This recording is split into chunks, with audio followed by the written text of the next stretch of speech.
Right, maritime law as a whole. And it's not remotely confusing either. It's really straightforward and easy to understand. That's not true. Not remotely true.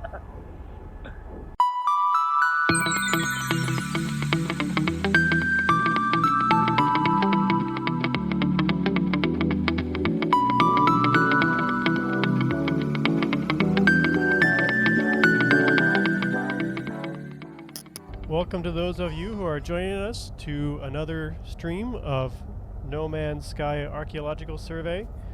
If you're first time joining us, what we are doing in this program is we are actually going through the video game No Man's Sky and looking for player-made bases. And because those bases are human material culture, even if it is digital, they are worth studying. And so we are trying to locate some and see what we can find. So far, we've had some signs of players, but we actually haven't found a base yet. So maybe this is the one. This is gonna be it. I know it. Right? Yes. You don't seem very confident.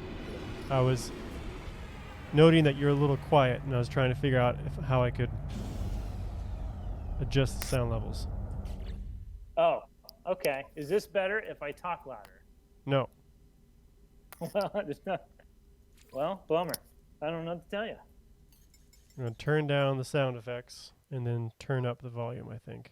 Okay, cool. Well, that's okay. I didn't really have anything important to say today. Anyway. Rarely do. Story of my life. All right. Okay. I think we're ready to go. So, way we started off. Oh, thank you. Our starting soon is still on. I'll get that. There. No longer starting soon, we are started. It's good to have people watching and making sure we're doing this correctly. Yeah. Keeping us accountable. Yes. So, last time we left off, we started at a new radial. We just scanned that radial system. We haven't done anything else, so we're working from there. We're doing 50 light year jumps from the radial system, and then we'll move to the next one. If you look, just a little keeping on our end, Mike, if you look at our data sheet, I've actually removed a couple things and created a separate radial log because we were kind of getting a little too much information in that, on that one screen that we didn't need most of the time. So I've gone ahead and done that. You switched it up on me, huh? Yes. There. All right. Well, I guess I will adapt to the change, as one should do in life in general. Have you left the space station? I am in the station. Oh, you are? Do you have all the fuel you need? We both know the answer to that question. The answer is no. No. Well, No, I should be good, so. Let me see. I do not. Oh, I have to leave here. Hold on. Stand by. I think I'm on the space station. Maybe I'm not. Might be on the freighter. I think I'm on the freighter. All right. Okay. Stand by. Oh, I'm in. Are we in the same system? Maybe not. What system are you currently in? I think I have to. I'm not sure. I might have to back out and come back in. Did I end up?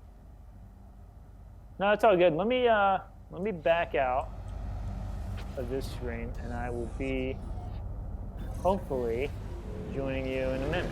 I did some jumping around and correcting our data names too, and so now I'm concerned that perhaps I didn't start at our the system we left off last time. So basically, you're saying this is not my fault. I'm sure I could find a way. It's half of my fault. Maybe we share the fault. All right, I'm getting back, hopefully, in your system where you're currently I'm at. jumping. Give me a moment. Oh, Trying to too get late. us to the correct one, and hopefully you'll join me. All right. Well, if not, I can just back out again, and we'll try that again. Okay, hop on in. So okay, yeah, it's loading right now. I am traveling through a space with lots of stars, and we'll see what happens.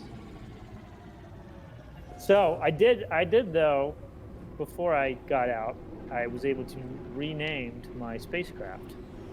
Oh, good. So for those of you who have not joined us before, a couple what do we call these, episodes? I don't know what we call these things. Sessions, maybe. Sessions? Yeah. Okay, a couple sessions ago, just to kind of, keep things kind of interesting. I don't know. Really, it's because I was bored. I figured out how to rename my spacecraft, and so what I've been doing every single session is before we start, I rename my spacecraft after a spacecraft in a sci-fi movie. And so the game, is it a game? Sure, it's a game that we play. Is I'll tell everybody what the name of my spacecraft is, and we'll see if anybody can guess the sci-fi movie in which it came from. Silence. Oh, wait. Oh, yeah. Wait a minute. I did rename it, but now that I'm back in, it named it what it was before I left. Well, that's okay, because I don't think people can see it anyways. So I'll just tell people, if there's people still on, what the name of my spacecraft is, and you can try to guess and tell me if you know the sci-fi movie it came from. So this time on this session, the name of my spacecraft is Icarus 2. Icarus 2. So if anybody knows the name of the movie where a spacecraft called Icarus 2, and there might be more than one, I don't know, but there's definitely one that I'm thinking of, then let us know in the chat. And if you get it right, then you'll have the satisfaction of knowing that you know your sci-fi movie pretty well. Unless you Google it, then you have that Yeah. false satisfaction. Yeah, usually people just, well, I guess no one's, well, you've guessed a couple of, I've made it easy to start out with. Yeah. I'm making it a little bit more harder as we go. I'm starting out with, mainly so far these are all movies that I like, that I've actually watched, and that I would recommend for the most part. I don't think there's been a movie so far sci-fi movie that I wouldn't have recommended people watch. Although, it's all up to someone's tastes. Can be different, I guess. And I still don't see you anywhere at all. What system are you in? I am in the Omnisano Ethan.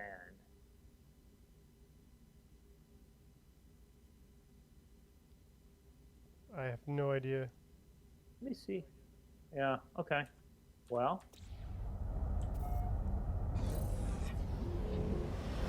No, I haven't been there, Hank. What's that? I'm not going to try and pronounce it. All right, I'm going to try to back out again. Try this again.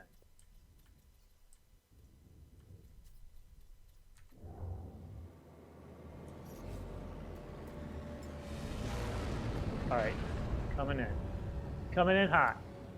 We hope. Do we have anybody have any guesses, or is this like just a lame? Like No one's guessed. No one's guessed. I don't know. Okay. Okay. You don't know. I do not know. Okay. Well, what I will say is that FPAN, we have our own drone. It's a Mavic Pro 2, and we named it Icarus. We actually just named it Icarus. The name here is Icarus 2. We decided not to name it Icarus 2 because we thought that might sound like we You broke crashed the first one. So, but our F-Pan drone is named after this spacecraft in this particular movie. And I'll give you another hint. This movie came out in 2007. All right, I think I'm where I need to be. Yeah, Yep, I see you. Hey. All right, all right. Well, I'll just hang out here then. And I'm going to rename my spacecraft. And your inventory is full again, so I can't send you stuff. Hold on. Are you already... Hold on. Let me... do you need anything? Do you have a need for anything? Oh, there you are. Yeah. All right. Okay, let me give you some... let me give you some of this. Wait. It says I can't.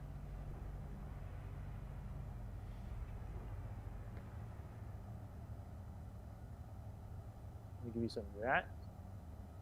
There you go. You're welcome. Thanks. Whatever that was. I'll give you some Hurax. There you go. 30's enough look for at now, that. right? Yeah. Oh, yeah. That's plenty. That's plenty. All right. Well, this time I'm gonna do something different. I'm not gonna give you all the answer since we have more than a few people, and we'll just see if. Well, maybe eventually I'll give you the answer. But you can also Google it if you want. Good movie. Highly recommend it. Came out in 2007. Icarus 2 is the name of the spacecraft in this movie. Pretty good. I'll look forward to learning the answer. Are you being honest? Or No, really I'm being honest. Yeah, I'm curious about what Like, the I don't sci-fi know. is, and if I've Oh man! Oh yeah! actually seen it, or if it's something I should see. Oh man! I don't know. I was kind of surprised of some of the movies that you haven't seen. Oh, That's true. you just Of course, you kind of happen to hit one of the few that I haven't seen.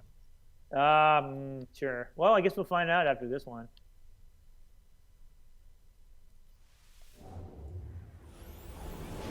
We'll see. Oh, I see you left. Okay, you're already. Look at you. I'm ready to go. Yeah, so, I'm looking Barbara at your. has guessed Sunshine. Yes, that's it. Sunshine. Yes, starring. I always forget how to pronounce his name. Cillian Murphy. He's the guy that was on. He's on that gangsters, like 1920s Irish. I guess they're Irish. No, they're in Great Britain. Oh man, it's on Netflix. Can't remember. Anyways, he stars in it. Cillian Murphy, and it's a great movie. Highly recommend it. I will give you the plot from Wikipedia. I don't think it has any spoilers. Oh yeah, so in 2057, the sun is dying and the Earth is freezing. 8 international astronauts pilot a colossal stellar bomb aboard the spaceship Icarus 2 with the attempt to jumpstart the sun and return to Earth. And it's a good movie. I won't read the rest of it because I think there's a bunch of spoilers in there. But if you haven't seen that movie, it's a good one. Came out in 2007. I'm gonna see if I can find the name of that show because it's. Have you seen that, Tristan? No, I haven't. You said no. Is it? No, you haven't. Is it basically that asteroid one, but with the sun? Except better. Are there animal crackers? Except not terrible. I mean, if you like that movie, that's cool. I was not. Peaky Blinders. Peaky Blinders. Okay, yeah. Cillian Murphy's in that. He's the main. He's Tom. He plays Tommy, the main character. That movie. Also, series. Has nothing to do with space travel or anything, but he is in that movie. He was in the Batmans. He played the Batman Begins is what he was on. Okay. So, he played the villain Scarecrow in that movie. If you've seen that, that's a Christopher Nolan. He was a good Scarecrow. Yeah, he's actually a pretty fine actor. And there was the zombie movie he was in was called 28 Days Later. That's one I've heard of. I don't think I've seen it though. Wow. I'm kind of disappointed in you. Well, there's no spaceships in there, so I didn't know I had to. Well, have you seen it? No. Then how do you know? Because it's about zombies. Yeah, it's true. There's no spaceships in there. All right, so I don't think you've been to this one, so I'm going to go ahead to this area, and maybe we'll find some player bases. Maybe. We could think about adding a link to the... I could add a link to like the wiki, or Mike could in the chat, the wiki or something. But he kind of made this up like 3 minutes ago, so... Wait, what did that make up? We didn't come prepared to... Hank suggested we put a link in so people can find out where to buy or rent it. Oh, good call. Good suggestion, Hank. Yeah. So next time, start earlier. Yeah. Yeah, this is always, we're kind of winging a lot of this, a lot of the times, which is half the fun, I think. I don't know, maybe not. Not winging the science, though. No, that part's on point. Especially with this new survey data sheet you've got. I'm having Updated and refreshed. Updated. Version 2.0. Or 1.3 maybe. 1.3. So, I'm finally getting around to scanning my first planets. We don't pay you till you start scanning planets, right? Well, I mean, you get what you pay for. And nothing.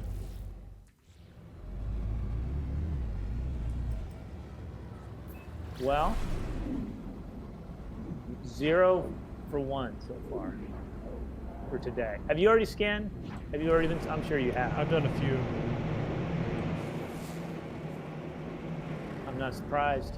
What I am surprised about is apparently lack of sci-fi movies you've seen. Stop picking the ones I haven't seen. Okay, I'll go for the easy ones next time. Oh no. There's some obscure ones I've seen. It's just yeah, picking the ones I haven't. Yeah, I mean, I don't think the ones I've picked up. I guess Sunshine wasn't a huge box office hit. I don't think. Yeah. I mean, I didn't see it in the movie theater. I saw it on like a DVD like after it came out. Was it in the theater? That's a good question. I assume it was, but I don't know. Seems like I think a it budget was. for that. Yeah. Maybe not. Maybe not. But at any rate, I don't remember there being any like archaeology, so I'm not sure how relevant it is to this, other than it's a space shuttle. How's my pulse? What's happening?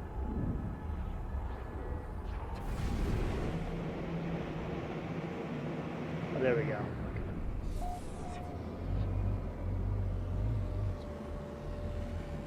All right, I'm scanning my third planet in this system. So far enough. Oh, that's a different name. Player name, maybe? You said one. I don't know. You said. I mean, usually the ones that I found don't have a like numbers. I mean, usually if they do have numbers, it's like Roman numerals. But this says Rebusti S48. I don't think I've ever. Pirate. I've got maybe some moons. I just had a moon that had Arabic numbers in it. Oh, okay. So maybe not. Yeah. Yeah. You've also done a lot more scanning than I have. I mean, we could always check the... No, that's for planets. Never mind. Yeah. All right. Well, in that case, I think my work here is done. That's the extent of my contribution for today. Yep. What? You're all done. What's that was my. It's usually my minimum is just one or two planets, and we left from. Oh, I see it. I'm not even gonna try to. None. I'm going to my sheet and saying nothing. Nothing. Bummer. So when we did our archaeology arcade, you talked about going through South Dakota. Is that because you've done survey work up in South Dakota? No, actually, I haven't. That was just trips to see some of those amazing parks that Rachel mentioned. Yeah. Okay. Yeah. There are really some impressive parks and things in that area. Hmm. Yeah, I've been to Mount Rushmore. That's in South Dakota. And there is Waldrug. And Waldrug. Yeah, you mentioned that. Yeah. Sounds like it's worth coming back to for sure. I think you should definitely. I also you ever been recommend the Badlands. Those are really impressive. Yeah, I did not go to the Bad. I was pretty young. I mean, I wasn't pretty. I was younger. I was like 16 or 17, so it was like a family trip when we went to Mount Rushmore.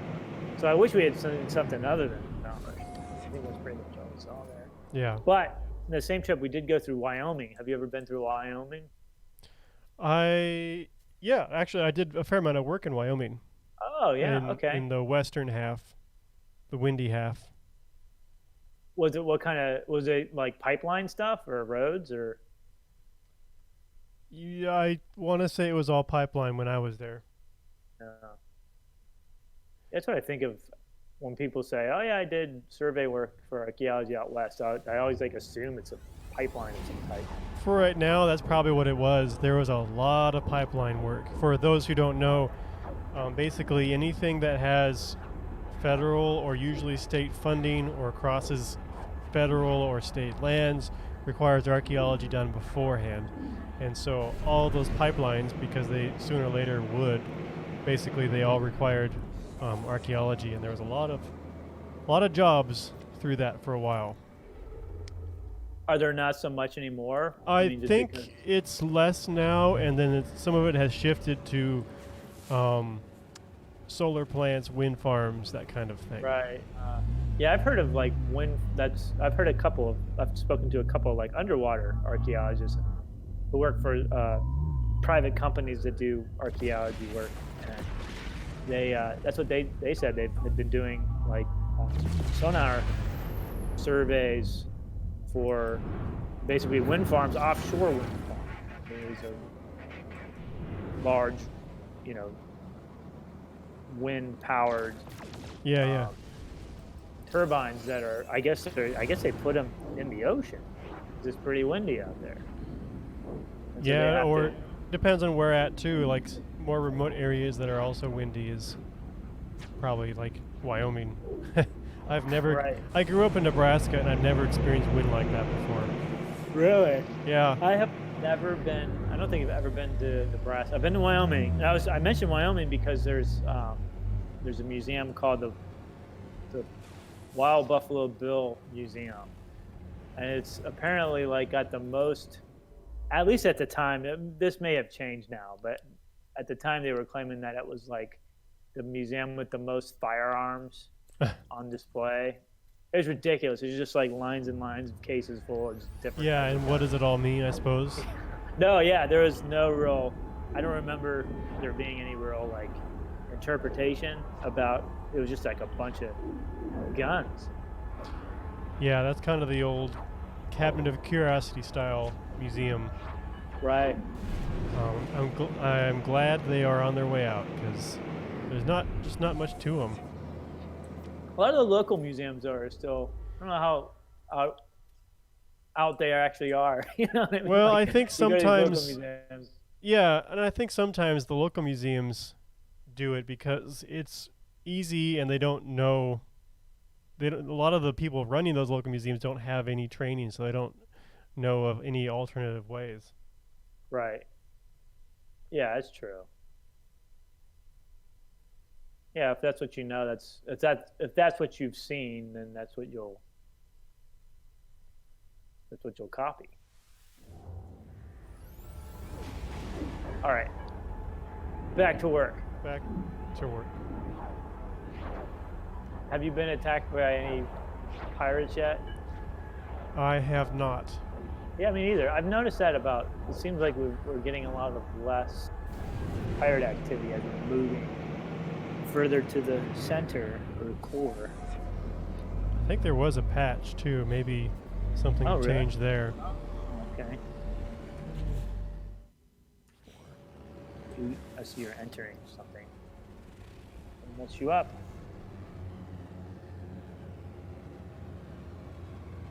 All right. Oh, this system has more than 2 planets, so this is going to be a challenge for So me. you have to actually work. I know. I might be quiet here for a minute 'cause I'm scanning. Not that it requires a lot of work, Yeah. you know.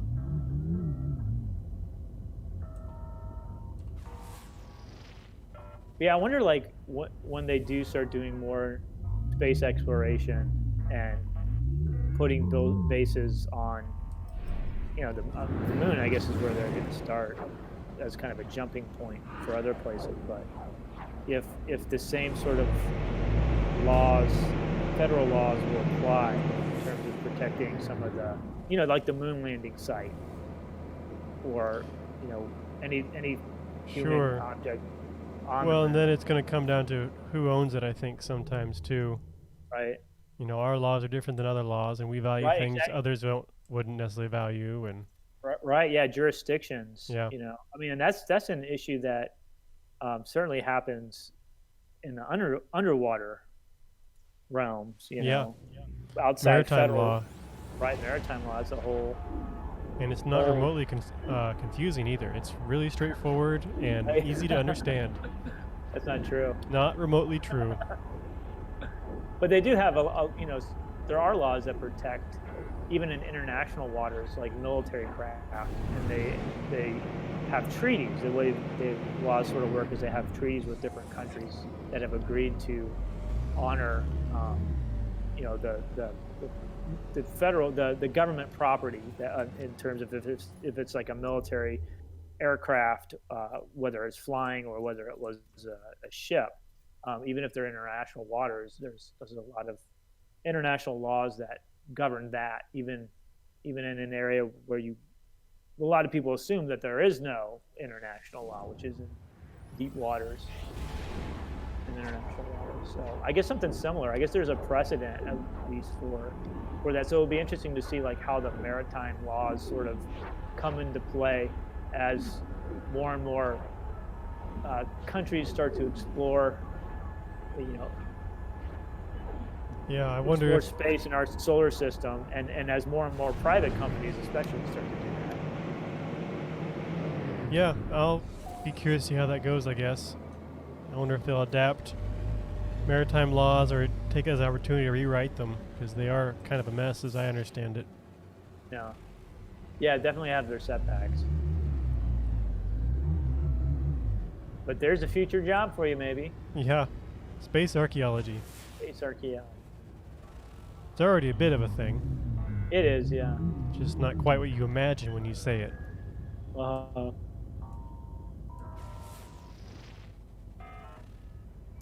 Of course, probably won't see people traveling for that, but you might see like drones and things sent for early space archaeology. That could be actually kind of cool. that's true, yeah. Be easier and safer and less training and all that jazz. Do you ever think that I had given a drone talk about our drone, Icarus, and just and we've talked about this before in these sessions of use of technology, including drones in archaeology, but someone asked me a question that I was like, I don't know, but he said, did I think that this technology like drones would ever replace people in the field doing surveys? And I don't really know. I said I didn't think so, at least with the technology we have now. But what do you think, as someone who's done, that sort of work for a long time? It depends. like if you're talking about survey, I it's hard to say what will happen, of course.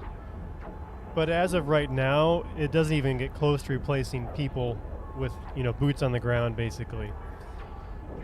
Because machines can't identify like all the little artifacts if you're doing survey. They can be useful for getting to remote places and dangerous places and things, but when it comes to doing the archaeology, I think at least for any close time period right now, you're going to need people there. And then, of course, the excavation is a different matter entirely. That's going to take, if that was ever to be done mechanically, that would take specially made robots and such, I would imagine. And that's not going to happen anytime soon. Right. Because that would be expensive. Sure. Yeah, and that's what I had thought. Definitely, like right now, like I didn't see how. But of course, it's like any tool that's been developed for other purposes and then utilized within the field of archaeology. It could certainly, I'd imagine, it could maybe cut down on crew size or allow you to focus on specific areas where you're going to spend that time in the field versus just kind of wandering around aimlessly. Not aimlessly, but yeah. Well, yeah, it's you kind of think it like if you're playing Battleship. You can tell me I'm wrong. No, you can think of it like playing Battleship, where you just start guessing, and hopefully you hit something. That's kind of archaeology without the technology. Whereas with technology, you at least get like maybe a zone, or you get an idea of where things might be. Right. Yeah. That's good. I like that analogy. I might have to work on that a bit more. Yeah, I was gonna say like that. You should do something with that. I've never heard it described like that. But maybe that's just because I don't pay attention as much as I should. I don't know. Well, and when archaeologists are doing their survey, it's not just complete like we'll just dig a hole here and see what's there. There are patterns for like where people settle and that kind of thing. And if you're with an archaeologist that knows the region, like they will point to a ridge or a hill and say, there's a settlement up there, and by golly, there's going to be, because they just know what patterns to look for. But it does take some experience to get that level of understanding. Yeah, imagine so. I mean, there's like obvious things too, like or there's a fresh water source or access to like a deep water port or some type of resource. It would make sense that, hey, people probably have lived there a long time or would have picked that spot for the same reasons. But yeah, I can see how you'd really need someone to has a really good understanding of the landscape to point it out. It helps. I guess you guys have informed. Oh, sorry. Go ahead. I was just going to say I would go through the some passes in the Rocky Mountains with an archaeologist who'd worked there for 20 years, and he would point at a little rock thing on the hillside and say, "There's a mine there. There's a dam there." Like he could spot all these just because he'd learned to recognize those patterns. Essentially, I think sometimes he just knew they were there too, but he knew how to find these things. It was pretty awesome, really. So you would go, and then sure enough, there would be something there, or he'd just be like, "Hey, there's a thing over there." Sometimes we would. Sometimes we're just driving through the pass, and he'd just point these things out, and he was right. Yeah. Even I worked there for about 3 or 4 years, and I started to develop a bit of an eye for that, I guess you could say. So he was absolutely right. He knew what he was talking about.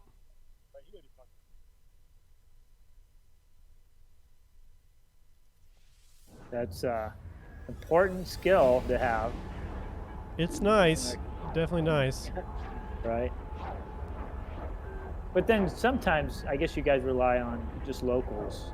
Like, I mean, I'm sure some archaeologists are just locals, but sometimes yeah, sometimes they know where the sites are, and they can save us a lot of time, especially historic sites, but other sites too. Some places are originally famous finds are found originally by locals, and that's where some of these finds come from as well. Yeah, for sure.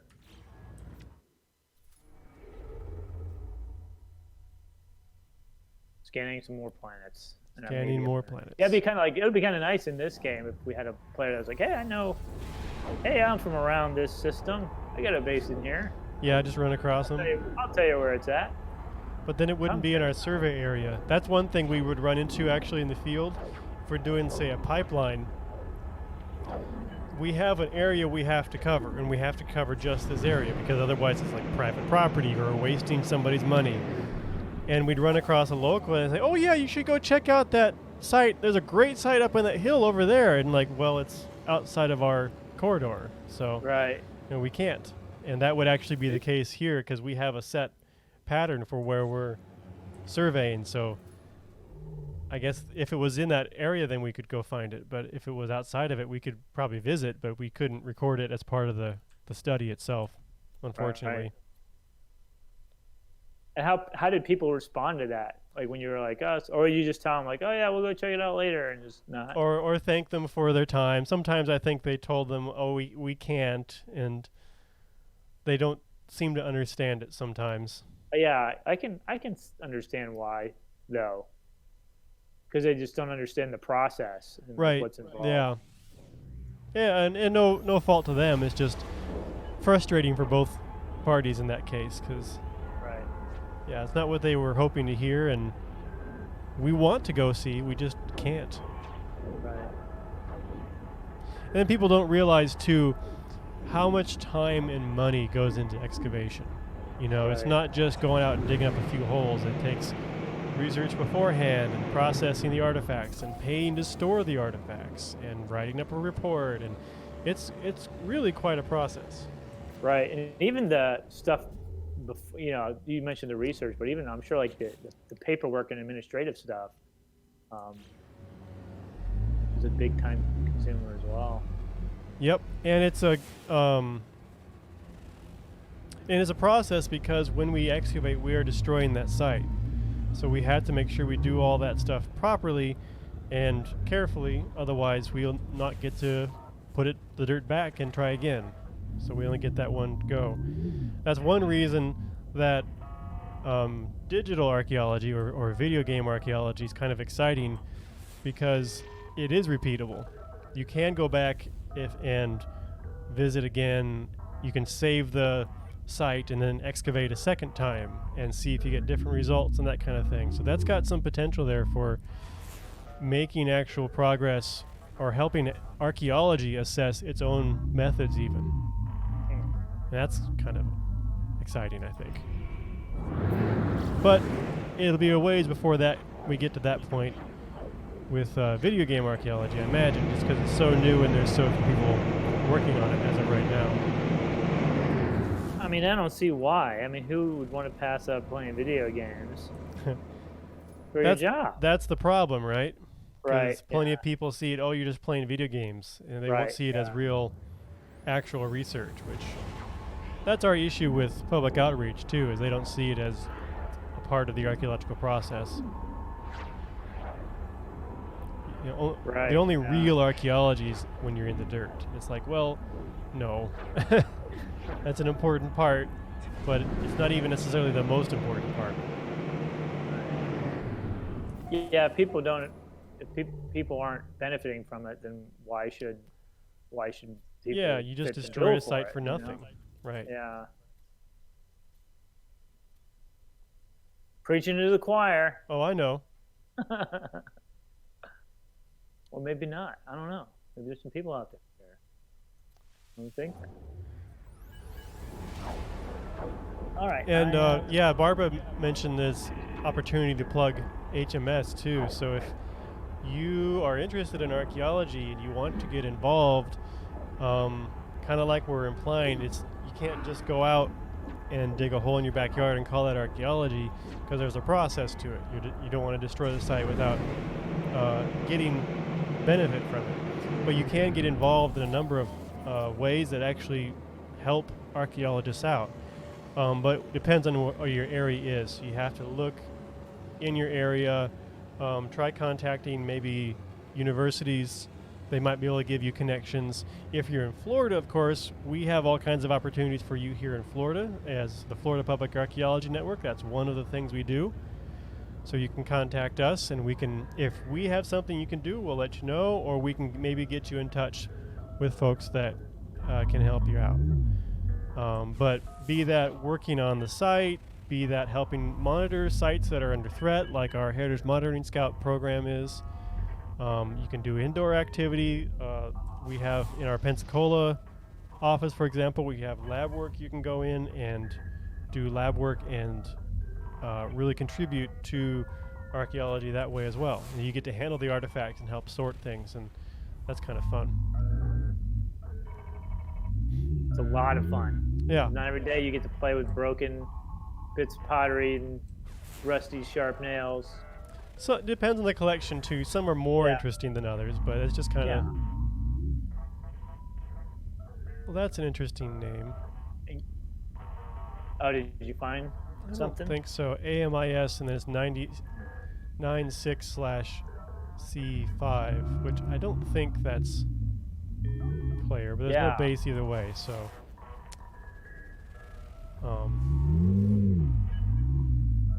Anyway, I don't know if you had anything to add to that, Mike, or whatever, but I think you covered it. got it pretty well. covered. But I mean, there are other ways to get involved too, whether it's just like joining us on one of our Zoom into archaeology sessions, or checking out content that we put on our YouTube channel, or any of our other regions throughout Florida. Our FPAN centers are all doing great things with public archaeology, even though we're really limited on outreach right now, at least in person, because of COVID, obviously. But there are other ways to get engaged with it without having to even leave your house, really. Yeah, if you're interested in archaeology, now's a good time to see what's out there too, because so many people are doing things online right now that it doesn't matter if you're close, you can still see what they're doing or finding ways of getting involved too. And it's a good way to see maybe some history or an archaeology you maybe aren't familiar with, or maybe you really would be interested in if you knew more about. So there's a lot of potential out there, which is one nice thing about all this is we're still able to, luckily with the technology that we have now, we're still able to do our job at least in different ways than traditionally. It's still important to highlight all the history and heritage that we have here in the state and nationwide and internationally. I mean, there's a lot of stories out there that have been told and are being retold, but there's also a lot of stories out there that haven't been told yet. And so there's a lot of exciting work that's being done to write that. Yeah, that's one thing I always try to convince people, is that archaeology is not about cool old stuff, it's about the stories. And the artifacts are clues to that, but basically those stories are what gets us excited. I mean, we like the artifacts too, of course, but when you start to put it all together and you start to see what you're learning, that's the really exciting bit. Yeah, I mean, the artifacts are a part of that story because they're tangible. You know, I mean, you can. Right.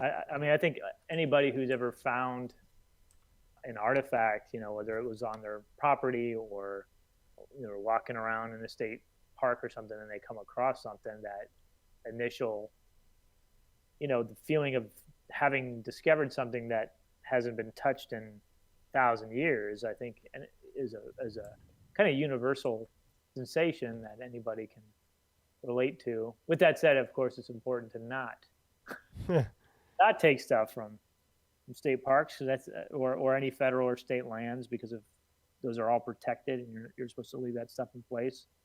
But you can still have that, especially with some of the citizen science programs that they have now, like HMS, where you can still have that feeling of discovery without having to take it. You know, you can still, you know, have the satisfaction of being able to have observed something that maybe someone hasn't seen in a really long time, and just record it instead, and it gives you that same sense of accomplishment without damaging it as a resource.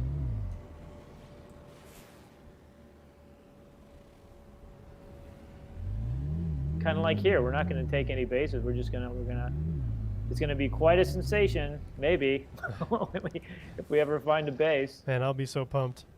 Oh, it'll be like, yeah, it'll be, what? We finally did it after how many have we? Almost 200 now? I think we're over 200 now. Yeah, we'll be like, wow, that's awesome. 200 systems. Right, but we're not gonna disturb it. We're just gonna record it. Yep, photographs, and that'll be about it. Taking some measurements and that kind of thing.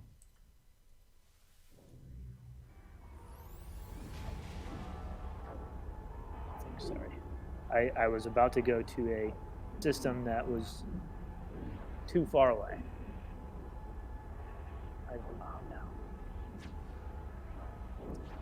For shame.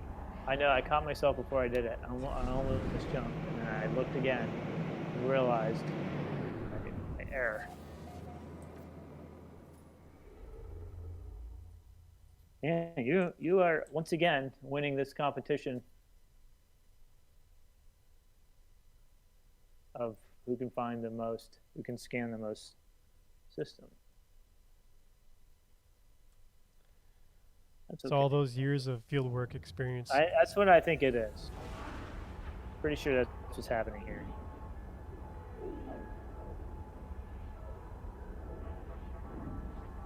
Traveling on to the next one.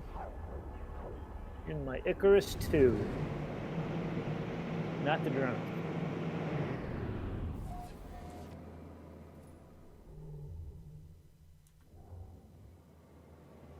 So what do you think? So you mentioned taking photographs when we get there. Mm-hmm.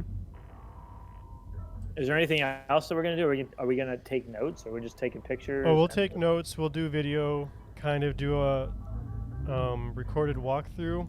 So basically, we kind of think of it as a tour and record what we think is going on as we go.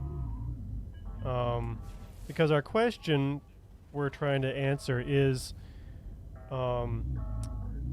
is there a bias in what we're allowed to see that like we would expect to see? So in history, you only see things that are filtered through someone else's perspective. First, archaeology doesn't have that complication. It's got its own biases, but it doesn't have that one. However, in this case, we're only going to get to see any bases that somebody has decided to upload that they wanted to share. So the thought is we won't see basically very basic utilitarian bases or very simple bases that people clearly didn't finish or work on for very long. We'll probably see bigger things that people wanted to show somebody. So that's the idea, and that's that we're testing. And so that's kind of one of the things we want to think about when we do find a base. Is that what we're seeing, or is we seeing something that doesn't fit that idea? Answer your question, okay? Yeah. Now I feel like I understand it even more than I did.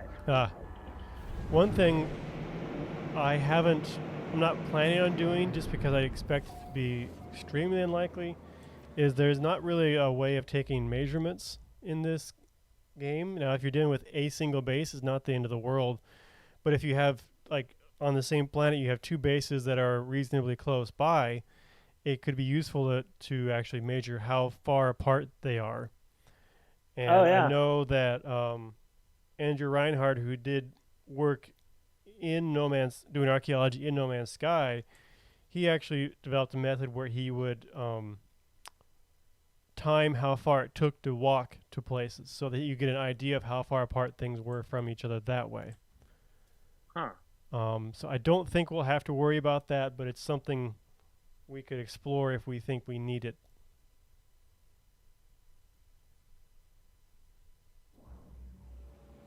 Yeah, why not? Why not? I feel like once we find it, we should probably hang out there as long as we can. You know, like I don't know how many more we're gonna find. So Might as well. And when we do find something, we will also leave a communication station as basically a datum. Just basically, No Man's Sky Archaeology was here this date, so that's just there as a point of reference. Also kind of fun. So they'll be able to see it. Yeah, they'll be able to see it, and they'll be able to know that cool. we visited. They'll be like, "What in the world is this?" Yeah. What is this about? Who the heck is studying me? Yeah, that'd be kind of weird. You imagine, you imagine that? Like you're just playing this game and you log on and then you come to your base and you're like, what in the world is this thing? Imagine that's how people, anthropologists, are studying fields sometimes. Probably, yeah, I would imagine so. You want to study me? I remember I took a class as an undergrad called People and Cultures of the World. And it was like, basically, it was just an introduction to anthropology, it was cultural anthropology. And I remember, and basically in the class, you mainly just read like ethnographic articles, studies that had been done. What does ethnographic mean? It means writing. It's like an observer writing down, recording a culture that they're observing. I think that's right. Is that what that means? I'm like, controller just got disconnected. Usually it's close to the time period, right? Right, yeah, right, correct. So it's unlike history where, well, ethnographic can be historic though. I think it is in its own right. Yeah. But it's also not always perfectly reliable because of those biases we mentioned before. Right. Sorry, trying to get my controller to work. My battery ran out.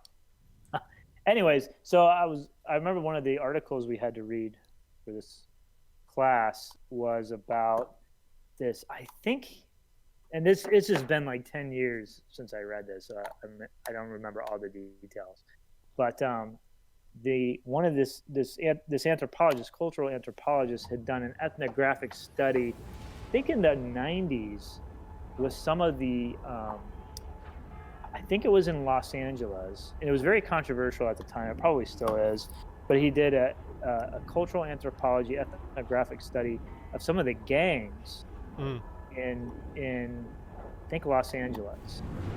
And I just remember like the gang members when he approached him with this that he was going to do this study all about them and their culture. They just thought it was like the weirdest thing. Yeah. That someone would want to study them. They're like, why do you want to study us? This is so weird. Let me see if I can find the name of that. I remember it being very controversial. Sounds at the time. Probably like what anthropology should be doing. Yeah. That sort of thing. There are studies, archaeological studies actually on homeless settlements and that kind of thing too. And yeah. Huh. That's one of the points they made when making a case for why archaeology should be studying video games, is because we don't just do the ancient past, we do material culture. Usually we do the ancient past because that's what we're used to doing, but also because it's that distance has some value, but some things won't last that long and they're still worth studying, like homeless shelters, like is this game going to be running 50 years from now? There's stuff to be studying right now. So that's kind of the whole idea there. Yeah. I'm trying to look for that article. There is one. I just found a book called, this is interesting. This is not the same one, but it's along the same kind of lines. Let me see when it came out. Came out in 2012, so not too long ago. But this one it's now a published book called Gangsters Without Borders, The Ethnography of Salvadorian Street Gangs.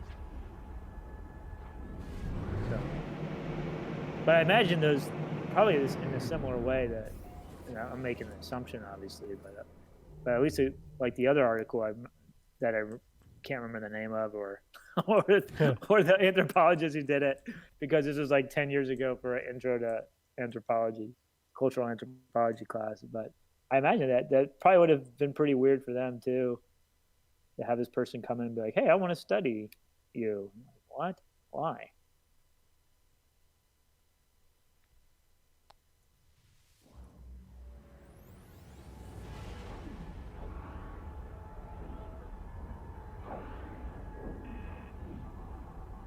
One of the very...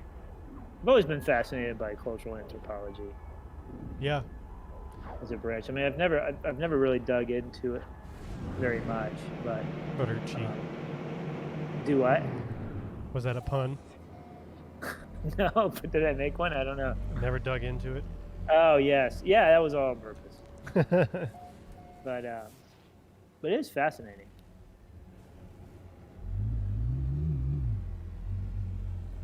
It is. It is very interesting. Wish I could find the name of that article. That's going to be my side goal here, is to scan some planets and find the name of this article. I wish I still had my syllabus from like that class, because then I could just look it up. I don't. Because it happened a long time ago.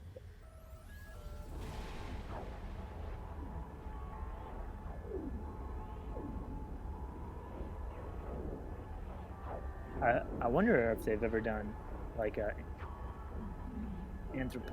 cultural anthropological study of like pirates, like modern pirates. That'd be cool.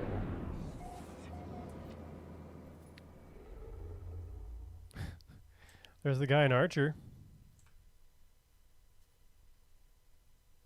It's been a while since I've seen that show. Remind me. There was one where they went to Pirate Island and he became king of the pirates. Oh, that's And right, yeah. they'd taken captive an anthropologist who was studying the pirate culture. And they made fun of the anthropology as a discipline and all that stuff. It was great. Oh man, I'll have to. I kind of remember seeing that episode, but I'm gonna have to rewatch that.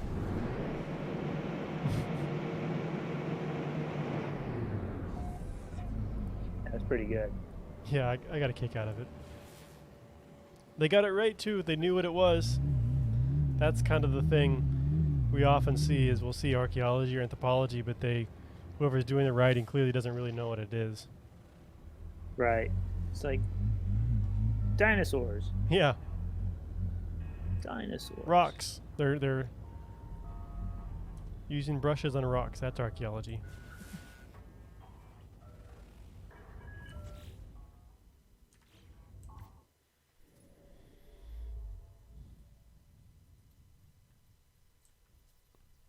Still looking. I'm having no success with finding the name of this article.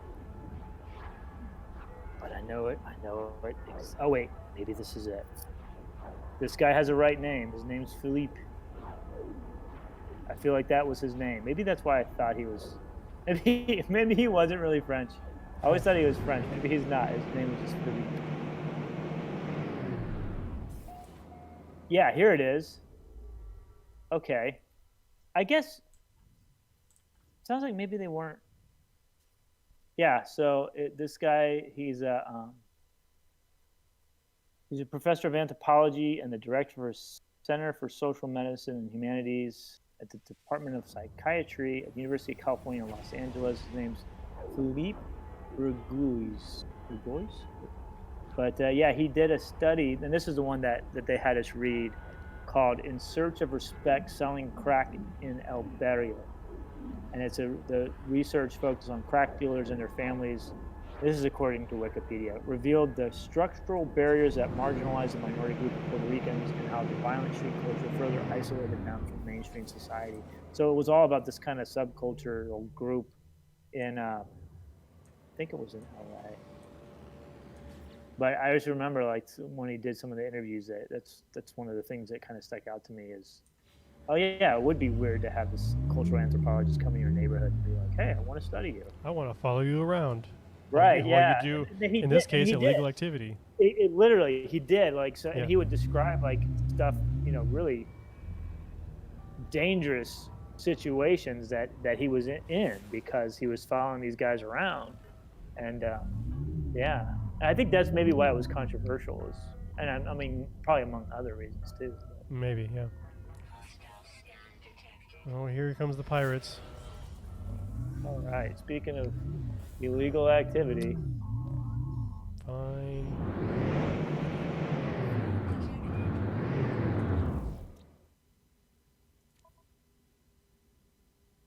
is there in this game? Is there like a?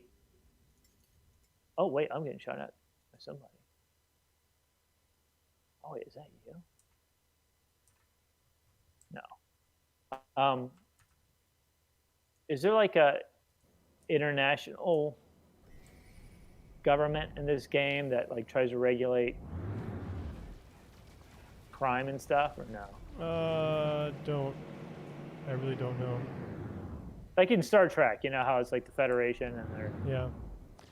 I think depends on the system. I think some systems might have some NPCs that help out.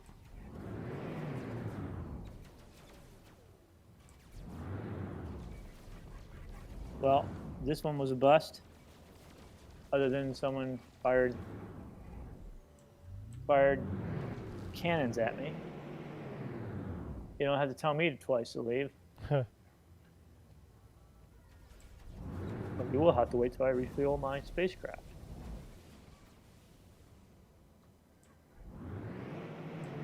All right, heading back. Well, I guess is that our first pirate encounter this whole. I think it is this time. Yeah. All right. Well, I'll take it. I think they've learned to leave me alone. Yeah. Watch out My for that reputation. blue plate special. That's right. Yeah. Well, now I've changed its name to Icarus 2. So maybe they're afraid of Icarus 2.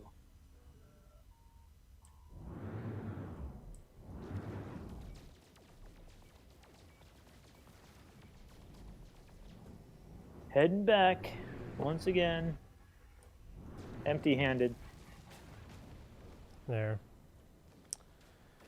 So do you have like you said you had figured out the percentage that we had explored so far. Do you remember what that percentage was? It was something like 0.1802%. It was. And how did you find that out? Just Doing. Google. There's people who've estimated how many systems there are like in a galaxy wow. and that kind of thing. Wow. Yeah. Well, good for them. Right. That's quite a lot of work or Yeah. math, I imagine. That could be another whole like someone's dissertation in like mathematics. Maybe. Maybe. I don't know. Me neither. We must have done that one. Are you on the yellows now? Yeah. I figured. We might be getting pretty close to done with this homework.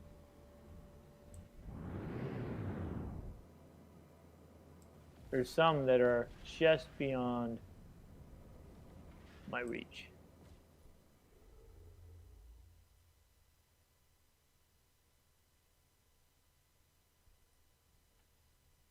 Yeah, I mean, I think I might have. I don't know. What do you think? I haven't. I'm heading back to look right now.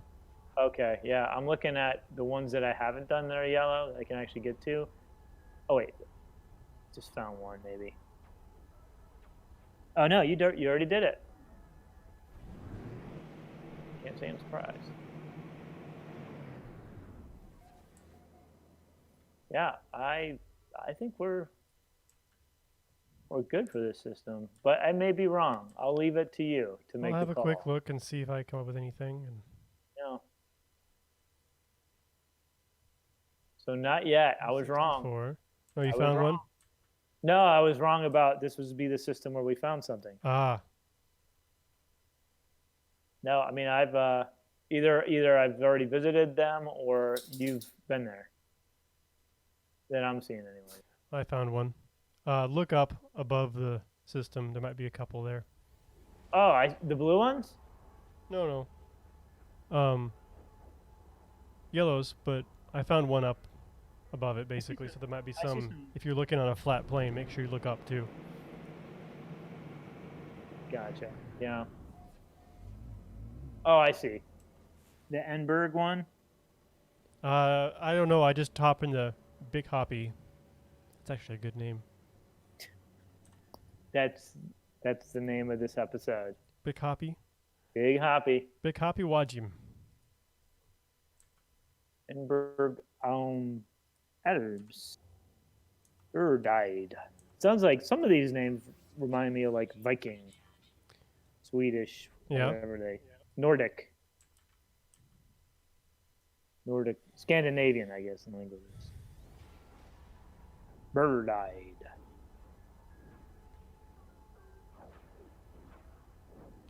So I was super impressed with that Nancy Drew game we were playing around with beforehand. Man, I really thought we'd be able to just make fun of it for just getting things so wrong in the museum world, especially with artifacts and the illegal trade that happens. And they did a really good job of representing the ethical issues involved in it, for sure. Now the characters are easy to make fun of. Well, there was plenty to laugh at. But yeah, that was pretty well done, and I enjoyed that. Yeah, it was fun. We'll have to do it again next time we get around to doing that. I think there's a potential for that format too. So there's so many games that don't get it right. Yes, and talking about those as value too, really. Oh yeah. Yeah, it was impressive. And Nancy Drew. Now you know what Nancy Drew is. Now I know what Nancy Drew is, and a little bit of the history behind it. Yeah. I had never read any Nancy Drew, but I did know what Nancy Drew was. I had heard of it. I mean, I kind of roughly knew. I knew it was like a fictional character, but yeah, I really had no clue.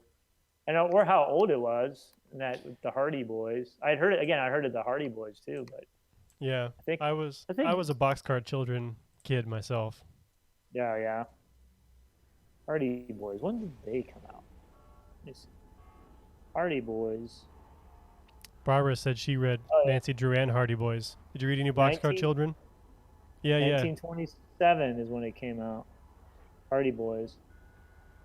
The first one was actually my favorite because it was kind of a survival Hatchet or My Side of the Mountain type book. So they're actually surviving the wilderness and everything, and I really dug that. And then it shifted entirely to the mystery thing, which is just a different format. I wonder if there's any Hardy Boy games. Wouldn't be surprised. Not that we need to. There's apparently so many Nancy Drew games that, I mean, it writes itself.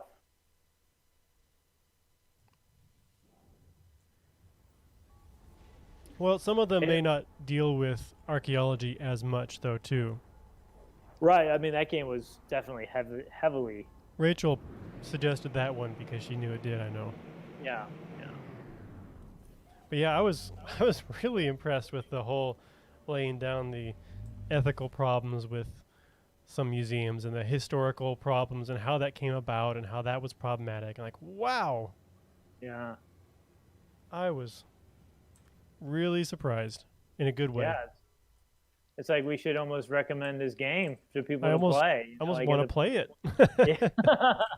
Wait, and it's only, how much was it? $6? Yeah, like, $6 or $7 on Steam. I don't play $6 for this thing.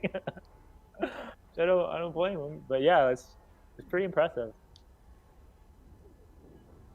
Now I need to see more games like that. So it'd be nice to go from like that game to Lara Croft or what's the other one? Assassin's Creed. We do a lot of kind of crazy stuff. Uncharted would be one. Uncharted? No. Yeah, there's plenty of them. Yeah. Plenty of games out there to choose from, really. Not that aren't as nearly as good. So if you want to teach your kid about ethical issues in archaeology and museum world, check out Nancy Drew. Was it the Red Hand, something? Mystery of the Red, Secret of the I Red get it. Hand. Secret of the Red Hand. That's a good one. You even get to get a tour of a fictional museum, and it's actually like a pretty good exhibit. Yeah. Like, man, they really. Although with the pyramid, the first thing I thought was, there's no handle rails on that thing. Right. Some kid's gonna fall off and break his head or her head. Good thing it wasn't Couldn't free get away with walking that. in the game. That's true. My favorite museum exhibit that I've been to is at the USS Constitution Museum. I mean, obviously because of the ship, but also it was just so well done in terms of like the hands-on parts of it. So Yeah. I would recommend checking that out. You really wanted me to ask what your favorite was, didn't you? And I didn't do that. That's the only reason I asked you that. Why didn't you do that? Because I'm a I was selfish like, jerk. oh, no one's asking me. All right, I'll just wait till I have a chance to talk about it. But I'll give it some time so they don't know that they let me down. That's right. It's like I was kind of hurt. I was a little hurt. Like, wow. Like, why don't they value what I think? So I'm getting the thing on the spreadsheet again where it's not pulling up search results for similar named places. No. So I know I was about to do a repeat, so there might be a couple repeats in there. So I think we're done here, though. Okay. Yeah, I've actually been looking to double checking it the whole time, so I don't think I put any that repeated in there. Maybe it's not too bad. Yeah, so I'm not seeing any repeats, but yeah, I guess if we look closer. I will find us another system. Oh, you do that? I will charge my hyperdrive. Yeah, do you have enough fuel? I should. Yeah, I should be good. Although by the time I get there, I mean, very probable. That'll do.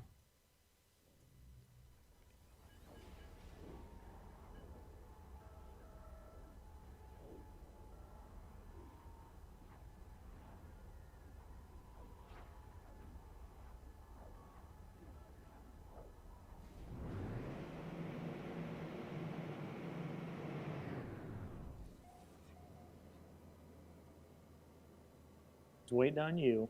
I'm in. Oh, you're in. Okay. Yep. I just loaded in. I will be there. Okay.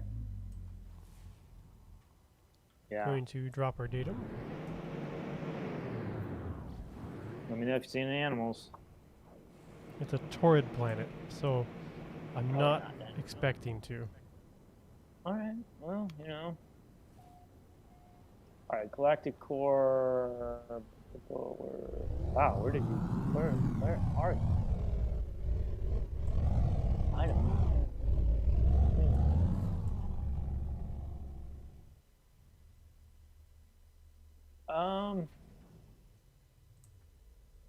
Let me get out of this and see if I can look again.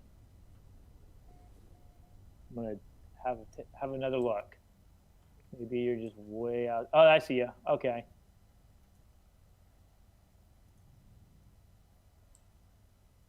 Okay, that's not terrible.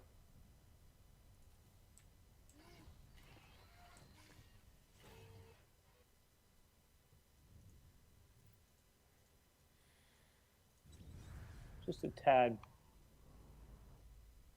far. 755 light years.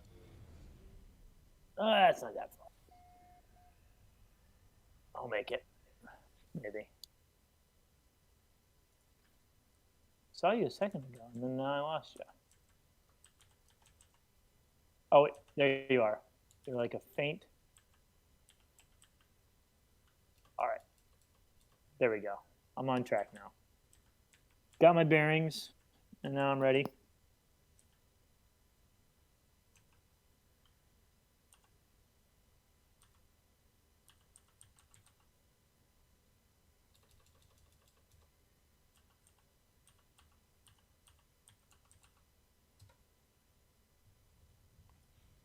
Okay, the datum is dropped.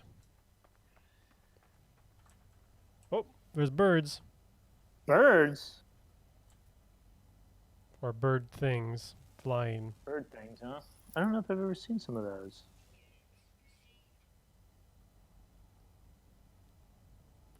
I do not Are see any rideable animals. Oh, never mind. Can Scratch you? that. Here's a question. Can you ride the birds? I imagine not, but I'm sure you Have will you try. Have you tried it? No, I haven't.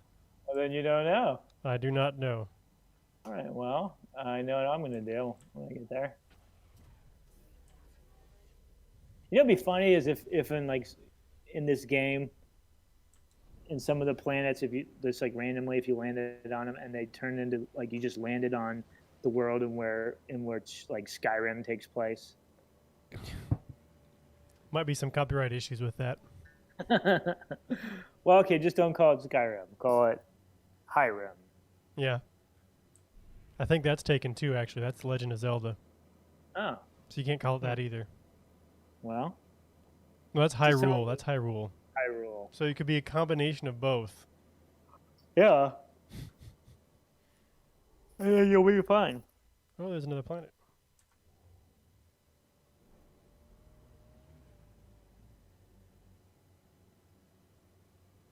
I'm getting closer to being there.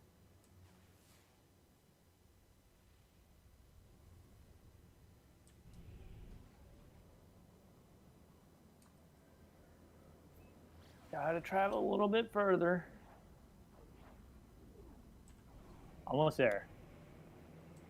Almost there.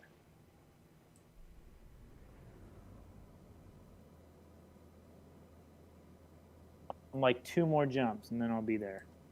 In Okay. case you were just in case you were wondering. Getting impatient.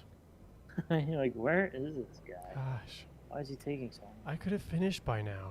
You probably could have. No, I just got the datum dropped. I'm good.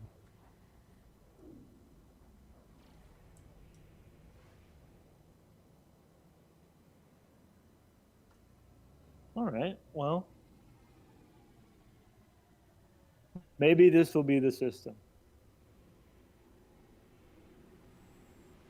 Where we finally find player built something.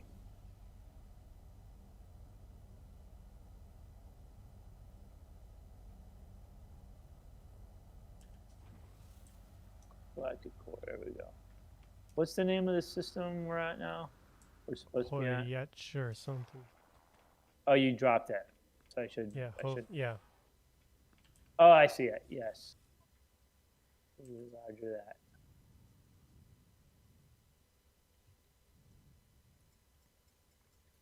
Be 2 more jumps and I'll be there.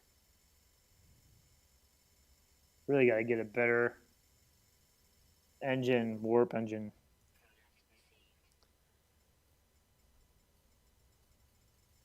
Yeah, to get more money first.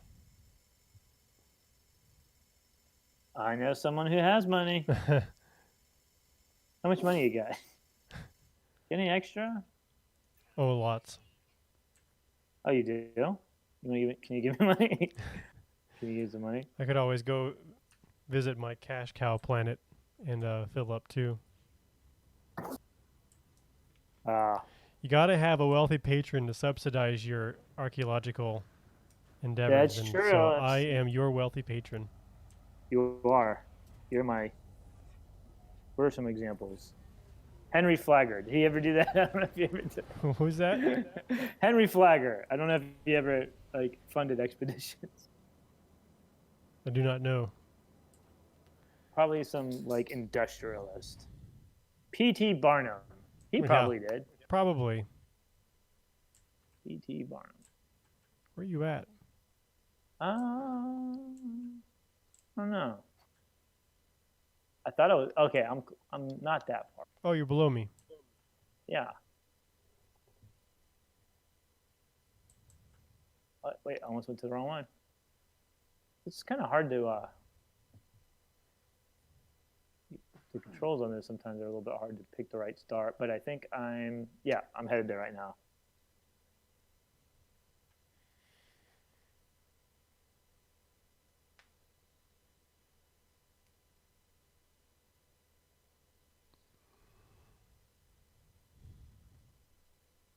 right. I'll be there any minute. Any minute. Icarus 2 is coming. What happened to the first one? I don't know. Oh, did you know, according to Wikipedia, that Nancy Drew is cited as a formative influence by a number of women, from Supreme Court Justices Sandra Day O'Connor to Hillary Rodham Clinton. To archaeologist Barbara Clark and Ah, Rachel Hines. and Rachel Hines, yeah. That's cool.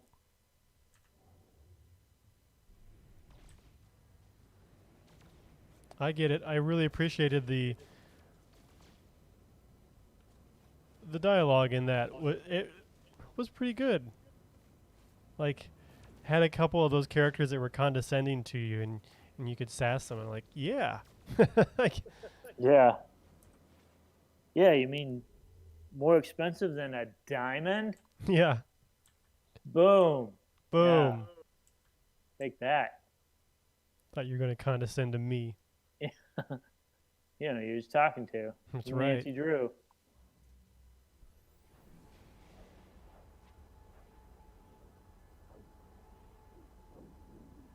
What if has that ever been a TV series? I'm sure you know. I do not. I'm sure Barbara does. Yeah, Barbara, do you know if it's ever been like a television series? Then, oh yes, it has. It was in 1996. There was a. Didn't look like it lasted very long. Maybe it was like one season. But it's been several movies.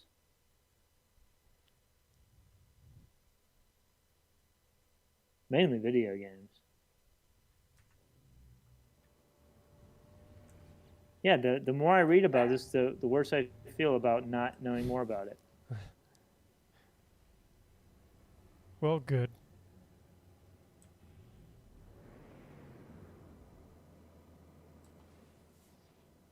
All right, time to get to work.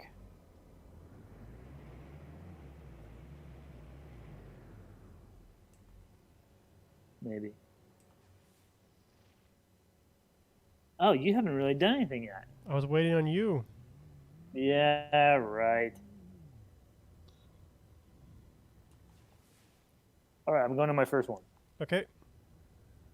Hapatov Hing. Number 200 and something.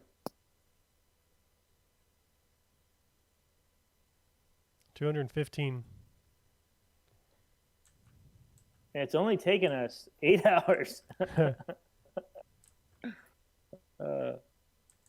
Yeah, so we're averaging like what, 30 to 50 each hour, or no, each session. No, wait, that's not right. Yeah, I don't think we've ever done 50 in a session. I don't know. I think we're getting quicker though than we were. I think you're getting quicker. Okay. Well, you're getting quicker too. You probably doubled your speed. That's true. I am a higher classified wanderer now, or From something. like maybe 4 to 8 or something like that. That's actually a huge It's jump, doubled, yeah. percentage. Unmapped. And then maybe done here.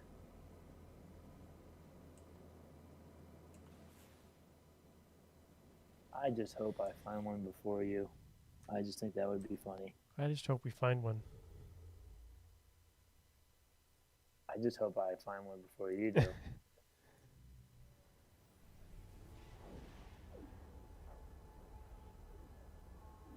Explore.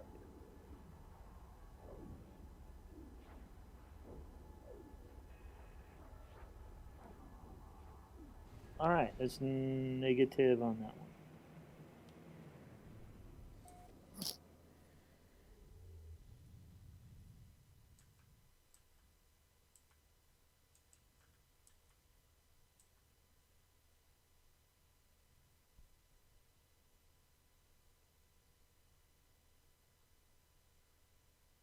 Just traveling through space.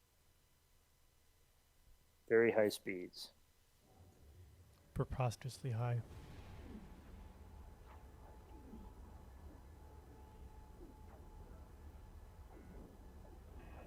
One day, our spaceships will go this fast. Or we'll have killed ourselves. Yeah, probably. There's actual really depressing theories along that line. The reason we haven't seen any signs of intelligent spacefaring life is because there's some natural step where everyone kills themselves off before they get to that point. Yeah. That's interesting. Depressing, yeah. Also a good movie plot. Wonder if it is.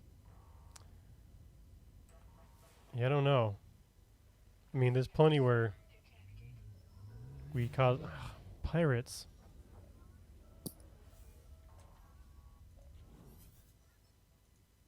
You got pirates? Oops.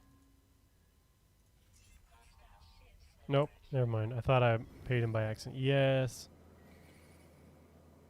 You have enough money. You can just pay them off. I just hit the wrong button because it was... Maybe that's how I can make money in this game, is I'll become a pirate and do ransoms. Sounds like you need to play EVE Online. Oh, is that what you do in that You game? can actually do that, yeah. You go around and ransom people.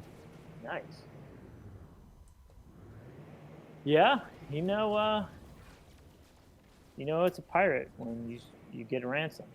Did you know that Julius Caesar was actually ransomed by pirates when he was before he was the emperor? Right. He was like kind of like a senator, I guess, or like a statesperson. And he got captured by a group of pirates, and they knew he was wealthy, so they demanded a ransom for him. And during his captivity, he was joking around. This is according to like Roman historians, so this could all be made up. Right. You know? You had to take some of that with a grain of salt. But he was joking with him that when he got released, I'm getting scanned by pirates. He joked with him that when he got released, he was going to have them all crucified, and they all just kind of like, haha, yeah. And then eventually obviously he was freed because they paid the money. And then first thing he did was hunt them down and had them all crucified. Lovely. As you know, Romans Tended to do. Yep, there were Roman pirates. Or probably weren't Roman. Well, or they might not have been Roman, I guess. Yeah, better to say. Some of them definitely, yeah. But during Roman times, there were pirates. Oh, I see, yeah. And ancient Egyptian. And I was reading recently. Sorry, I'm getting hit by pirates right now. Mm-hmm. An account.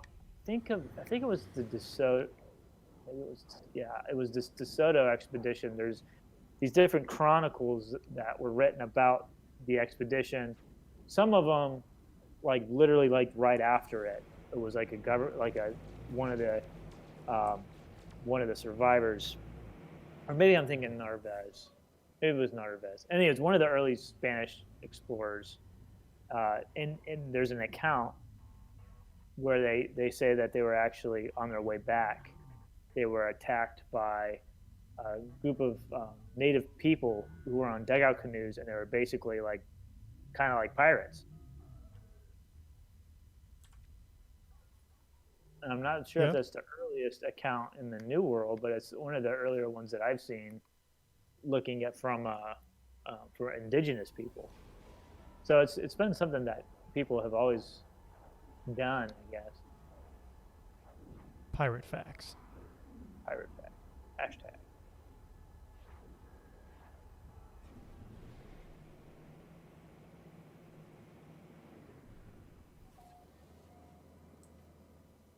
All right, I think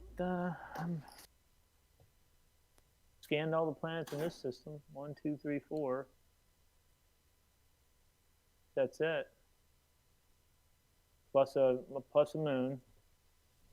And a planet that looks a lot like Earth. Maybe it is Earth. Should I land and see? Sure. Maybe there's an animal to ride. Maybe. But you know, it's not up to our mission here to do that, so I'm gonna save that for another time. Your commitment to science is inspiring. Yeah, I know. You know, it's hard sometimes.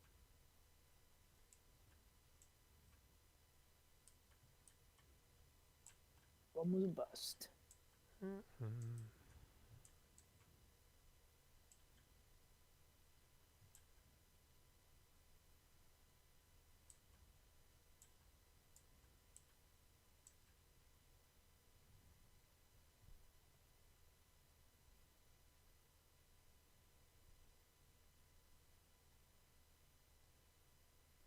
And back in.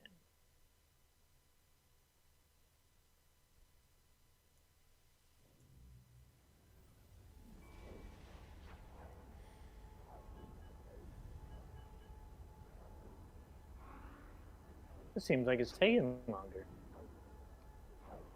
What is? Pirates? Going. No. Oh, I already took care of those scoundrels.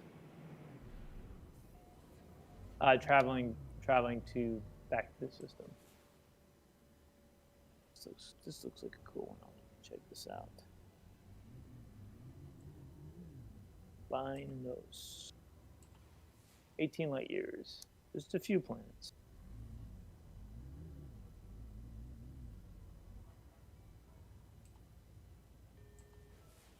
And also, so far that we haven't seen any repeat names. I don't think we should. I think they've probably built in a system that you won't have that. But I'm not 100%. Pretty impressive. Yeah. No, this game is pretty impressive all around.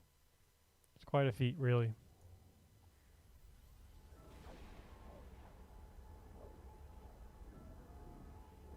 Despite its initial reception. Right. Oh, yeah. Yeah, I've heard of... Yeah, I remember that there was a lot of criticism when this came out. People were really disappointed. Yeah, the biggest problem was there was a lot promised, and then it wasn't delivered. And some of it was just straight up not, like, said, yeah, you'll be able to do this, and you couldn't. Like, so it just really... People got really upset over it. Yeah. Do you think they've fixed all the things that they said you could do initially? Can you now do? I think it's become its own thing, really. It's been kind of become its own separate game, even from that original vision. But it's kind of amazing that it survived, frankly. And it's kind of major props to the developer, because I think a lot of companies would just give it up as too far gone. Mm-hmm.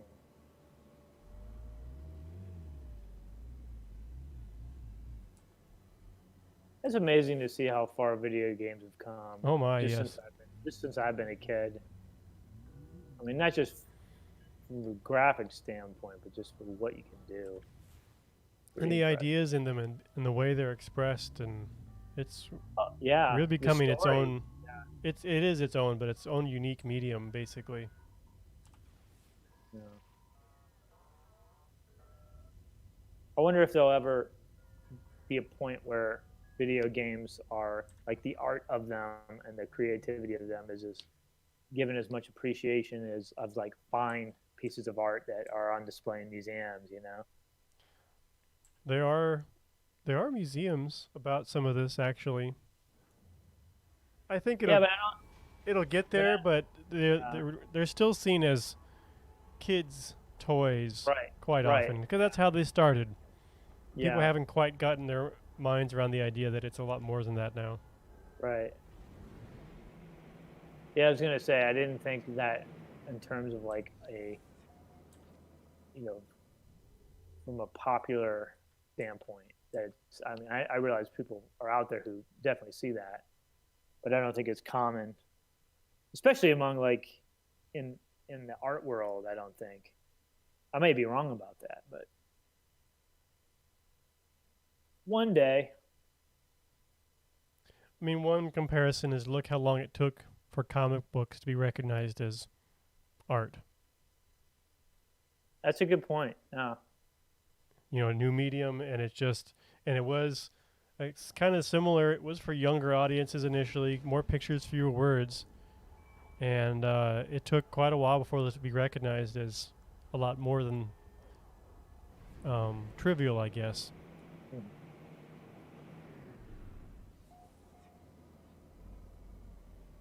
But I think that's the case with a lot of art Yeah. that comes out throughout time.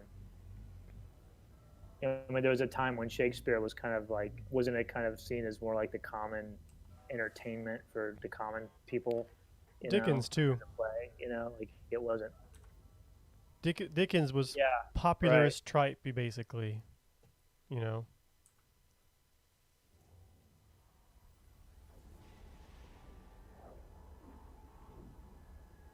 Now there's college courses on it.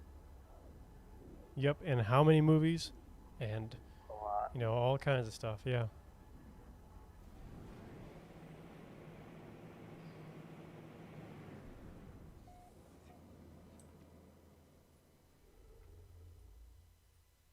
I'm gonna find another. Oh, this looks. Oh, you already did it. You're really flying through this one. It's because I'm going to find the first base. That's why if I find it, it'll be so fun. You would have put all this effort and time into it, and me just trudging along. It's like the tortoise versus the hare. Right. I'm pacing myself. That would only apply if I actually decide I'm far enough ahead. I'm just going to stop and let Mike catch up. Yeah, you'll have to stop at some point. Right. You'll start seeing if you can actually ride one of the birds in this game. Right. I think that's more likely to be you that does that. Probably. Oh, definitely gonna try it. See if I can do it. You never know until you try it. Right.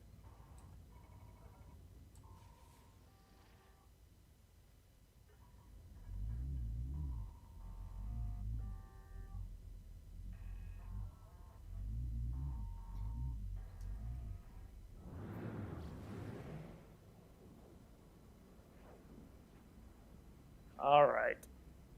Another interesting system. Oh, what's this? What is it? Atlas interface. What's an Atlas interface? I found one earlier too, but I didn't check it out because I'm on the job. So I don't really know what it is. Yeah, it looks like some type of space station. I feel like I've done some of those when I was actually playing the game. And I think it has to do with the main quest or something. Okay. All right. Well, I'm just gonna go right past it. I mean, you could fly in if you wanted. I don't think it takes very long. That's all right. I'll try some other. They're also not that hard to find. There, you can actually, I think you can set your quest marker to find them.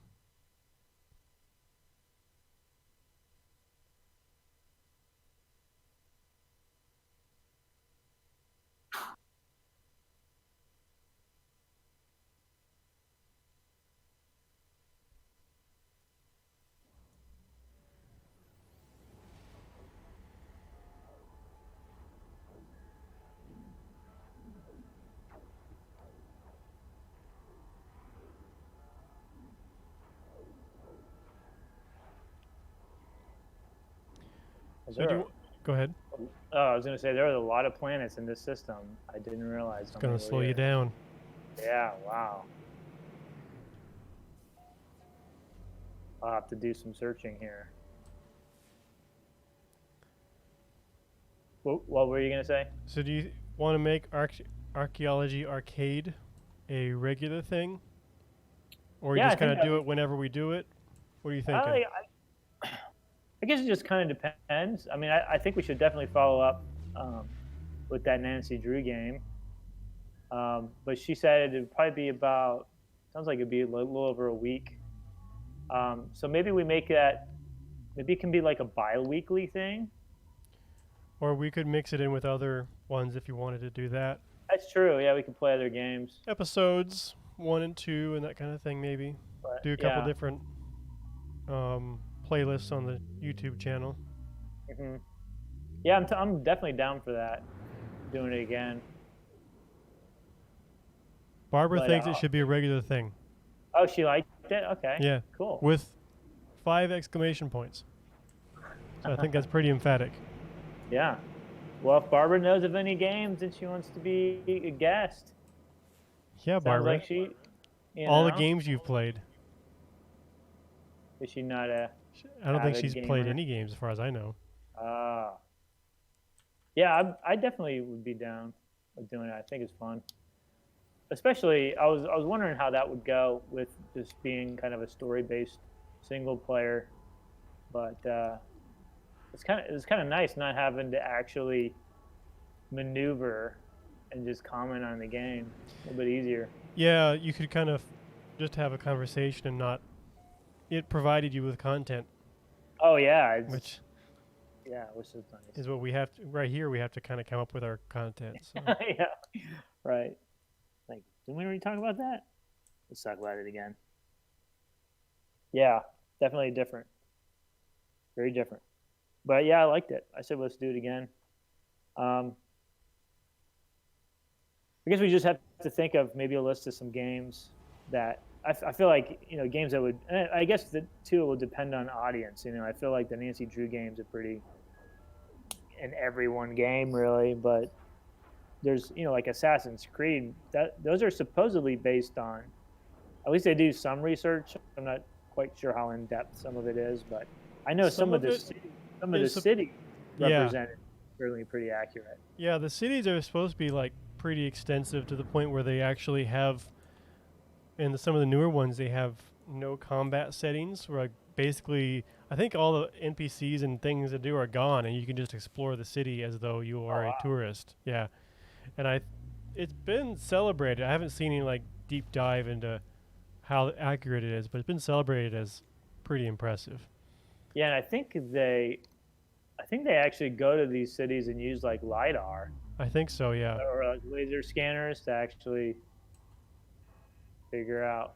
Well, to when record. Notre Dame burned down, I think they had just gotten Oh their wow. information from that one Wow. before that happened. Yeah. Yeah. If I remember that right, anyway. Yeah.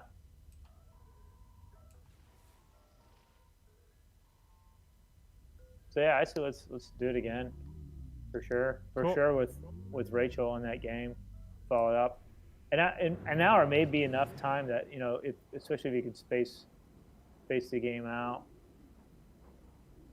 that would give a lot of content. Hmm. But maybe we'd want to do longer. I don't know. What does Barbara think? Does she think an hour was good? I mean, I know we didn't get that kind of whole hour. We went over. I don't know if we might have actually done about an hour, because I know it probably took us about 20, 30 minutes to get it all the kinks worked out. But we did go up until almost 2:00 my time for this. Yeah, one. I didn't close. worry about ending it quite when we planned. Barbara says an hour is pretty good. Yeah. I think streams are more usually longer, but we may need to like start scheduling breaks in or something. That might be a smart thing to do to get up and move around a little bit. Yeah, for sure. Yeah, definitely. I don't know if I would want to do another back-to-back session just because it's a lot. But Yeah. But even with the 2-hour one, we might want to think about doing that at some point. yeah, it's true. Yeah, we could that's a good point. I think it would be good to kind of readjust your brain and stretch, like you said. You can keep a list of things you need to look up during the break. Exactly. Yeah. Yeah, there's always stuff to look up. I'm like, did Hey, I say keep that? that Was that right? information. Keep that stuff links and send it to me too, because I can include it in Okay, the yeah. YouTube channel and stuff. Okay, yeah. I think I'll. What did I look up? Well, at least for future reference, make sure you do that. Yeah. And we Oh, can share links in the sunshine. chat, the chat as well. So there's that Yeah, too. that's a good suggestion for sure. Nice to get real time feedback. Oh, you're doing the same one, or you just did that one? Are we in All the same? right. We're in the same system, are we? I just traveled to Yeah, I just did Negados. that one. Okay, no worries. I'll just leave.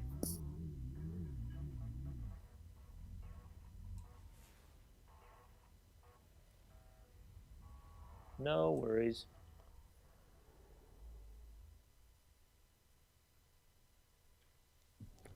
Maybe we need to start doing the diggers thing and start planting things for us to find. We could do So that. we'll build a base and then Build a come base. back next week and oh, look at this. This is so cool. I have a confession to make. What? You've already done that? No, I actually was thinking about trying to prank you, but I figured when you saw it, you would see the player who made it, Right. right? And yeah, you would, I think. So I was like, well, I'll sign it. But you could have played into it. Pretended for you. Or maybe I could have created a different player. Oh, that's what I could Oh, darn it. have. Maybe I shouldn't have told you that. But I was gonna make like a really elaborate base with a whole backstory, and then after we recorded it and we do our walkthrough, I was gonna say exactly what happened, and you would be like, "Wow, that actually makes a lot of sense." Or like, you're just making Like, that up. You don't know. yeah. It's like, wow, how did you know that that was made for that? You're How they did amazing, Mike. that? Yeah, yeah. It's It was that all it's that arsenic that's water. yeah. It's your That's power the now. that's how some archaeological hoaxes have happened, right? Yeah. Those are a thing. People Oh do yeah. that. I remember a few years ago that there was that guy down somewhere in Central Florida, or maybe I think it was in Central Florida, that claimed he had found this long lost Spanish mission or fort, and Yeah. a lot of newspapers picked it up and TV channels, but it turned out that it was all he had like planted everything, Oh. or at least they were pretty sure he did. At least the last I heard, because I had asked Yeah. a few archaeologists about it, and they said, "Oh yeah, it's not true." It may well be. I'm not sure.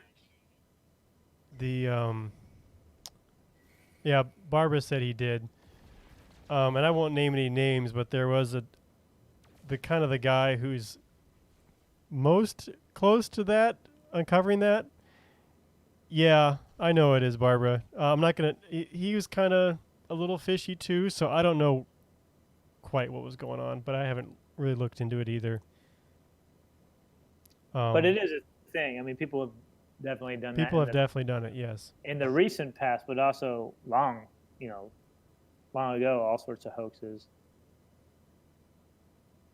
There's a good talk about that called Fantastic Archaeology that you can find on our YouTube channel that Emily Jane from our northeast region of FPAN, she did that talk. Cool. So if people want to find more information, that's one link that we can put up. Is that one? It's a good summary of why that happens and highlights some examples of it. We should have her on sometime to talk about it. Oh, that's a good idea. Yeah, I don't know. You know, she might be a gamer. I don't know. Or I guess you don't really have to. I guess you'd have to have a game, or maybe not. I guess she could just be on Twitch, huh? And just chat with us, yeah. Yeah, And what do you need to be for the full 2 hours? that's true. Yeah, maybe that's one route we can go with this, too. Is try to schedule some people in. I mean, it's great having Barbara for sure. Yeah, And so that hopefully way some future- Barbara could join us sometime. That's true. Yeah, Barbara. What say you? She say I sure. think. All right. So we can have her down for as a guest for Archaeology Arcade, as well as maybe our first guest for No Man's Sky. Yeah. Like, well, she's already. I mean, she's already on it, I but mean, maybe like sometimes in she is our audience, person. so. She's both our audience and our moral compass And our moderator. and our It's moderator. become Yeah, official. yeah, I like it. I like that idea. Anything to take some of the weight off of our shoulders. Yeah, it's hard to watch someone struggle with a game. It takes real patience, and I know when I was a kid, I was not good at it either. What are you trying to say? Barbara was relating it to a situation where um, she got yelled at by a kid and had the controls taken away from her. Oh, did you meet my brother too? No. Oh, your brother? I didn't know you knew my brother. Yeah, I've had that happen. Yeah. I've probably done that to my son a few times too. Like, give me that. Let me show you how to, oh, God, let me show you how to do that. Actually, he's probably done that to me more times than anything. Like Minecraft. Yeah. Minecraft, there's a game you could do Archaeology Arcade with. You Minecraft. could do a really cool, involved study in Minecraft, but I'm a little concerned about the involved part. Oh, like building stuff. Well, I think like if you found a server that was abandoned and you organized volunteers, you could actually have people help you out, help you survey the abandoned server and see what you can learn from it, what culture develops and how it changes over time. Can you date things and do the buildings start off simpler and get more complicated, or all these kinds of questions about how it works and how people interact with it? Could be really cool, but that Yeah. would be a very involved project. Yeah, for sure. We definitely have to get the kinks worked out in our Zoom, Twitch first. Although I think maybe. I think the age of the game was part of the problem with Yeah, earlier. that's true. And I there's mean, I did a little searching, and I think there are ways around it. I just need to figure it out and do some Yeah. settings differently. yeah. Well, it worked for what we needed. It got by anyway. Yeah.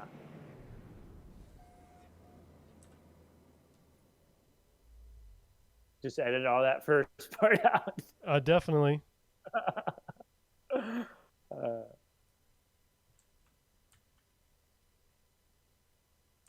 Well.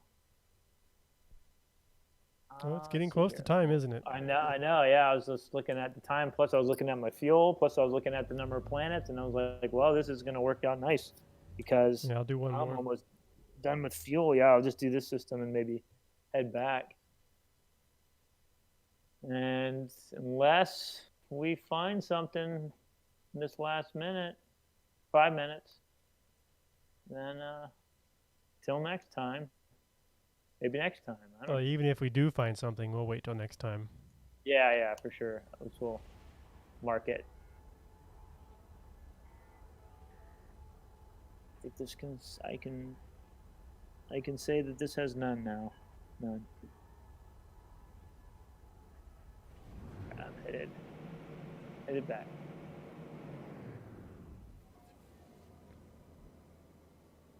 Oh, wait. Maybe I'm not. Uh-oh.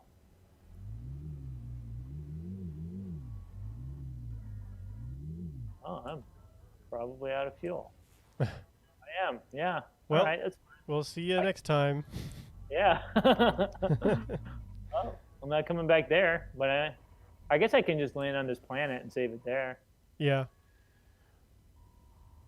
Let me do that. A glacial planet. I'm going to check this out.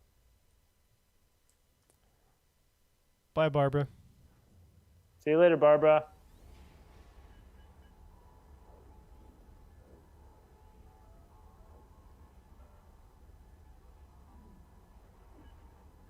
Almost there. I'll let you know if I find something cool on this planet. Of course, I'm just going down here just to land it, to save it.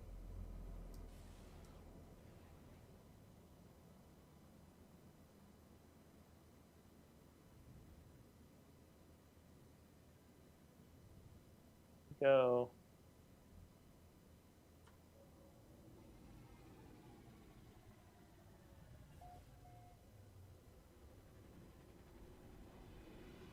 I don't think I've ever been to a frozen planet before.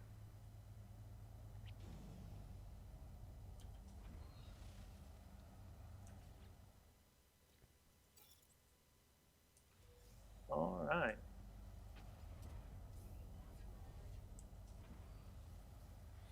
Oh wait, I found a base. Cool.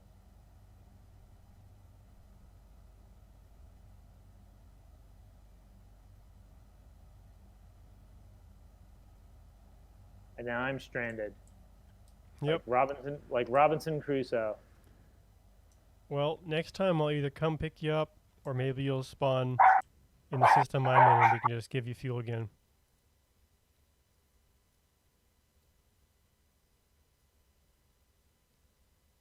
Sorry, Still there? dog's barking. Yeah, Yeah. my dogs are barking. Yeah, yeah, that sounds good. Yeah. All right. There they go again. Okay. Well, that's a good time for me to get off. Yeah. All right. Well, I'll see you. All right. See you next time. Yep. Thanks, everyone who joined us. We'll be continuing this again next week at the usual time at 2 o'clock Eastern. So join us then. If you miss an episode and want to see what we were doing, you can check out our YouTube channel as well. There is a bunch of other programs and things on our YouTube channel, talks from other archaeologists, all kinds of things. So check that out. See you next time.